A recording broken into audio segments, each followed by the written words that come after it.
Bem, vamos agora à questão número 3 do 22º Exame de Ordem, questão de Direito do Trabalho. Enunciado.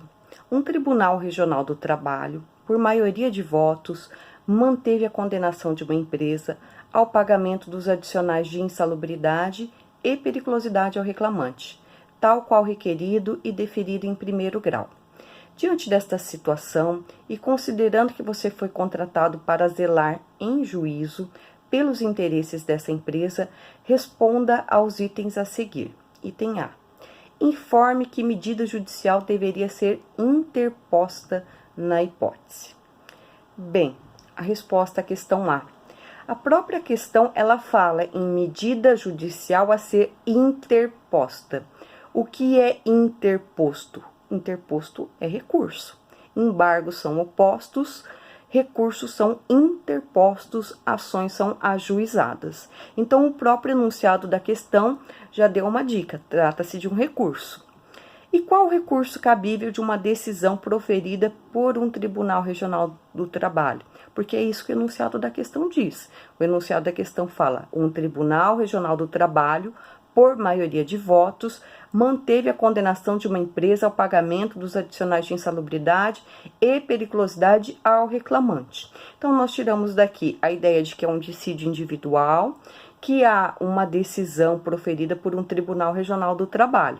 Então, trata-se já de uma decisão de segunda instância, tá? Porque o dissídio individual, ele sempre começa numa vara do trabalho.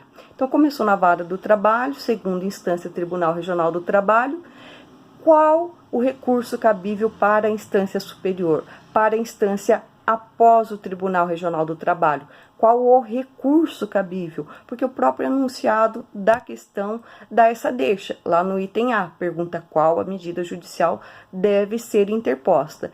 E mesmo que não tivesse dado essa deixa, né?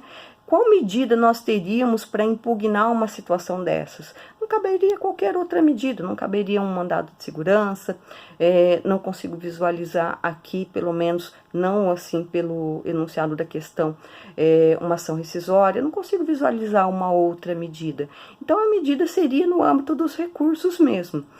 O recurso cabível de uma decisão proferida por um TRT, por um tribunal regional, em sede de dissídio individual, é o recurso de revista, que será direcionado para o TST. Nesse caso, a resposta ela é curta e grossa. Cabe recurso de revista. Fundamento legal. Artigo 896. O gabarito preliminar da FGV, ele só traz o artigo 896, mas o fundamento mesmo está lá na linha C do 896. Vamos ver. Cabe recurso de revista para a turma do Tribunal Superior do Trabalho das decisões proferidas em grau de recurso ordinário, que é o caso, em dissídio individual, que é o caso, pelos Tribunais Regionais do Trabalho, que é o caso. Quando? A linha C do 896. Proferidas com violação literal de disposição de lei federal ou afronta direta e literal à Constituição Federal. Vejam bem que ao lermos o dispositivo legal, nós já temos que ter em mente qual a tese que nós vamos alegar, que é o que justamente está sendo perguntado no item B. Então, só recapitulando, a resposta do item A, artigo 896, no gabarito preliminar não saiu a linha, mas seria a linha C, artigo 896, a linha C da CLT, recurso de revista.